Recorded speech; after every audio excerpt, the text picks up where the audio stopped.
दिव्या और शिल्पी बचपन की सहेलियां थीं। दोनों एक ही स्कूल और एक ही क्लास में पढ़ती थीं। पढ़ाई के साथ साथ दोनों स्कूल की खेल प्रतियोगिता और संगीत प्रतियोगिता में भी बढ़ चढ़कर हिस्सा लेती थी। दिव्या तेज स्वभाव की थी। उसे गलत बात बर्दाश्त नहीं होती थी, विशेषकर उसकी सहेली को कोई कुछ कह दे तो वह उससे झगड़ा कर लेती थी। जबकि शिल्पी शांत स्वभाव की थी। वह दिव्या को भी समझाती रहती थी, गुस्सा करने से क्या फ़ायदा, एक कान से सुनकर दूसरे कान से निकाल दिया कर। तब दिव्या कहती, बिल्कुल नहीं, गलत बात का विरोध करना चाहिए, अन्याय क्यों सहे। विपरीत स्वभाव होने के बावजूद दोनों की पक्की दोस्ती थी। 12वीं कक्षा पास करने के बाद दोनों ने अपने शहर के एक कॉमर्स कॉलेज में एडमिशन ले ली। लेकिन अफसोस, सेकेंड ईयर्स के बीच में ही शिल्पी के पिता ने अपने जैसे खाते पीते परिवार के कमाऊ पीते के साथ उसका विवाह तय कर दिया। ना चाहते हुए भी उसे अपने माता पिता की खुशी के लिए विवाह करना पड़ा। विवाह के महीने भर तक तो सब ठीक रहा, लेकिन फिर शिल्पी को पता चला कि उसके पति नरेश की नौकरी छूट गई है। तब उसने कहा कि कोई बात नहीं, आप दूसरी नौकरी ढूंढ लीजिए। नरेश खींचते हुए बोला, आजकल नौकरी मिलती है कहाँ, एक बिजनेस करने की सोच रहा हूँ, तुम अपने पिता से 5 लाख रुपया ले आओ तो मेरा काम हो सकता है। सुनकर वह चकित रह गई। उसने कहा, मेरी शादी में तो पापा पहले ही बहुत रुपया खर्च कर चुके हैं, अब तो वो इतना रुपया अब कहाँ से लाएंगे। आप अपने पिता से बात करिए, ना कोई इंतजाम अवश्य कर देंगे। सुनकर नरेश को गुस्सा तो बहुत आया, लेकिन उस वक्त वो शांत रह गया।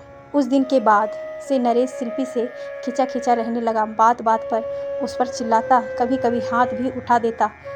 कल तक जो सास ससुर उसे बहू बहू कहते नहीं थकते थे, वो अब उससे सीधे मुंह बात नहीं करते। उन्होंने घर की बाई को हमेशा के लिए छुट्टी देकर उस पर ही रसोई, बर्तन और साफ सफाई की जिम्मेदारी लाद दी। वो अक्सर शिल्पी को प्रेरित करते और नरेश के दूसरे ब्याह की धमकी देकर उसे मानसिक आहत पहुंचाते।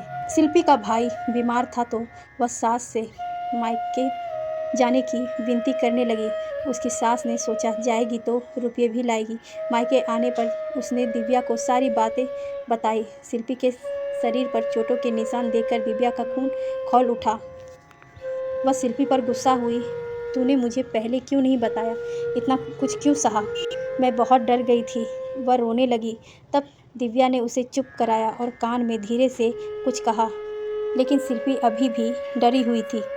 डर मत, अन्याय के विरुद्ध आवाज़ उठाना सीख। उसके कंधे पर हाथ रखकर दिव्या बोली। शिल्पी खाली हाथ ससुराल पहुंची तो सास ने उसे बहुत गालियां दी।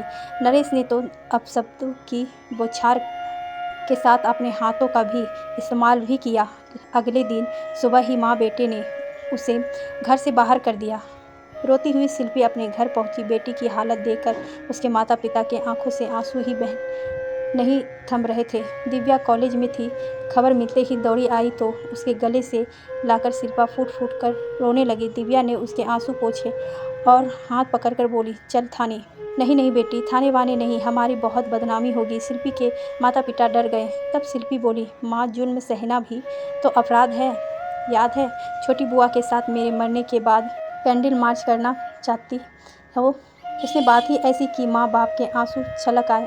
बोले, जा बेटी, विजय भवा, कहकर उन्होंने दोनों को आशीर्वाद देकर विदा किया। थाने में जाकर शिल्पी ने नरेश और उसकी मां के खिलाफ दहेज मांगने तथा उसके साथ मारपीट करने की रिपोर्ट दर्ज कराई। साथ ही मोबाइल में रिकॉर्ड वीडियो दिव्या के कहने पर भी पुलिस को दिखाया। पुलिस ने तुरंत शिल्पी के ससुराल वाले को अरेस्ट किया। थाने में बंद होकर भी नरेश शिल्पी को धमकाने से बाज नहीं आया था। दिव्या की भाग दौड़ देखकर उसके माता पिता चिंतित उठे। उन्होंने दिव्या से कहा, देख बेटी, अब आगे का शिल्पी खुद देख लेगी, तू उसके लिए अपनी पढ़ाई क्यों डिस्टर्ब कर रही है। कोर्ट कचहरी से तो तेरी बदनामी होगी।